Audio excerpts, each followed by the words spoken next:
नाशिक रोडच्या gel road Maharudra colony Vasant Vihar इथे सोमवारी सकाळी किरण एकनाथ हजारे यानं पत्नी अश्विनी किरण हजारे आणि मुलगा श्रेयश किरण हजारे यांची धारधार चाकूनं हत्या केली आणि विषारी औषध प्राशन करून आत्महत्येचा प्रयत्न केल्याची धक्कादायक घटना घडली आहे। अश्विनी यांच्या डोक्यावर तर श्रेयशच्या गळ्यावरती वार झाल्यानं दोघांचा जागीच मृत्यू झाला।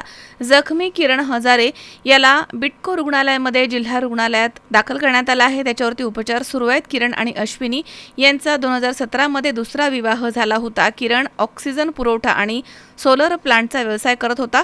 घटनेचं कारण अद्याप स्पष्ट झालेलं नाहीये। नाशिक रोड पोलीस तपास करतायत। आरोपीची प्रकृती स्थिर झाल्यानंतर चौकशी होणार आहे।